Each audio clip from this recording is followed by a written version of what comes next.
So Newcastle, there's this thing, right? Newcastle United have had a trophy parade. Our own Ollie Clinker's a Newcastle fan. He was there, and I've been speaking to him today. It's like been the best day of his life. He's had the best moments of his career already. He's not even 30 and his career's done. It's never going to get better than this. It's absolutely superb. And he even spoke to one of his heroes during the celebrations. Bruno Guimaraes had this song for Sunderland fans. What's the word they're blanking out there? I have no idea. Amazing. That's on stage in front of 30,000 Newcastle fans have turned out for that parade. Absolutely extraordinary. 300, wasn't it? Sorry, have I got the numbers wrong? 300,000. I think they said 300. Was it 300,000? That's what they said. Why didn't they have jobs to do? Unbelievable. 300,000. Yeah, you're right, 300,000. I missed a zero off. Was it a Saturday or a Sunday? Sunday, it was a Sunday, yeah, right. People do work on Sundays, mate. I was working this Sunday. A day of worship. Sometimes. And a day of worship to the Newcastle team. You usually work on a Sunday as well. I do. Yeah, but you didn't this weekend. It was great seeing. It was Saturday, was it? Saturday, sorry. Was it Saturday? Yeah. Saturday. Oh, right, okay. I'm losing my mind. So there's 300,000 people, and it was on Saturday. Not 30,000 on Sunday. No. So was there a problem with it? Why have people got an issue with Newcastle having a celebratory parade? I don't know, because people like to see the negative in something. I mean, the reality is this is a football town with some amazing supporters who have tasted success for the first time in a long time and have every right to enjoy it, embrace it, dine out on it, just take it in. 100%. Because those moments, they don't come around when you're in them.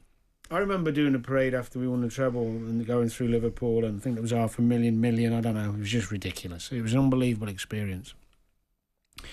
And I didn't think in the moment this might never not happen again. I just thought, can't wait for the next one. Because you just get in that mindset, which is a good mindset, but they're special moments. That moment for those fans, those players celebrating now, they don't know if and when the next one's coming. No. And you've got to embrace them and enjoy success, because it doesn't come that often. Almost my whole sort of national newspaper career, it's been when are Newcastle going to win a major trophy. And I think if you broaden it out in terms of sport, we've had, when is this country going to win Wimbledon? When is England going to win a major tournament shootout?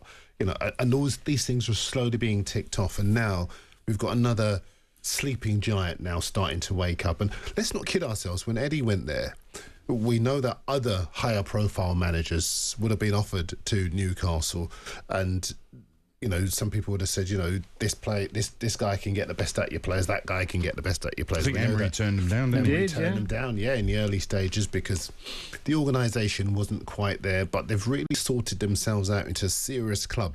And I think now they've had this first staging post, if you like, in terms of victory. Now it's the next one. But at the moment, when you think about what they went through with Mike Ashley, listen, I've listened to you many times, Aid, talking about the problems and talking about why there is that hunger for success and what Newcastle fans had been through in those low moments with managers who were scraping to get by, to get to where they are now. Goodness me, they deserve to be celebrating, and I couldn't care less if they celebrated all week.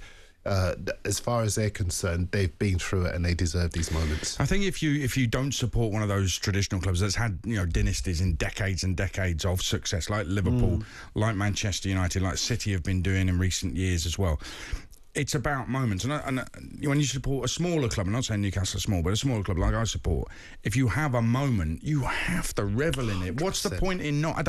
I do not understand any negativity towards it, because football can't always be about one team winning everything. It's about other teams who are competing and they have their own successes. Sometimes it might be a brilliant performance, it might be a hat-trick from a certain player, it might be a particular win.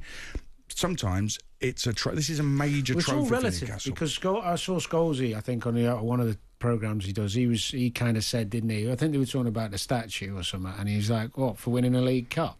The difference is for Scholes, he's won what? 10 league titles, 11 league titles, how many FA Cups, League Cups, Champions League? Because he's so used to it, done it. So he's kind of like, come on. Absolutely. Jack, can I just say, this is what is actually annoying me about these ex-Man United players as pundits. Roy Keane, actually, I'm done with it. right? And the reason is this, because I think it was last week when United got applauded off after a draw against somebody. I can't remember what it was, but it was a draw and they got applauded off.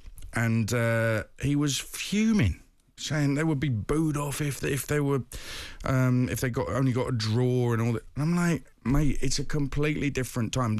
Can you not understand how things have changed?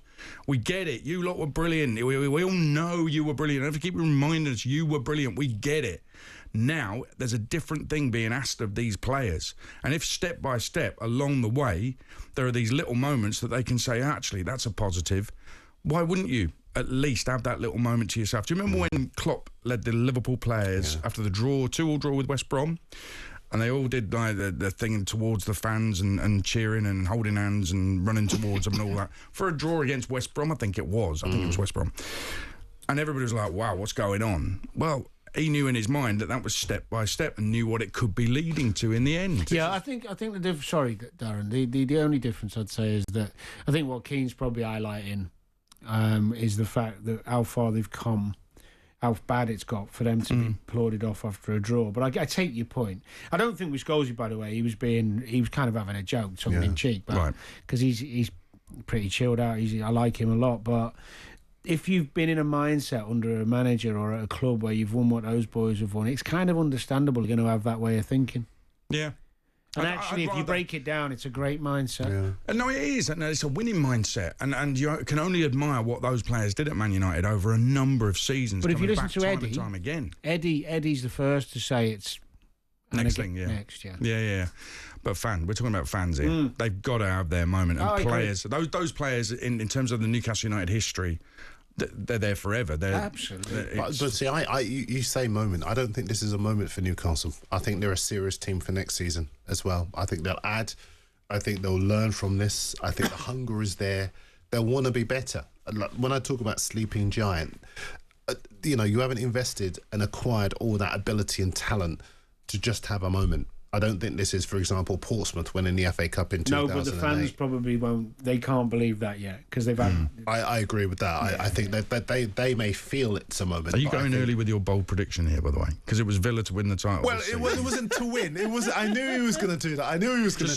It was to compete for the title. And if you look at the season, team's going to compete. That's not a bold prediction. You don't even have to You don't have to justify You're absolutely right, David. Who's in charge of Liverpool?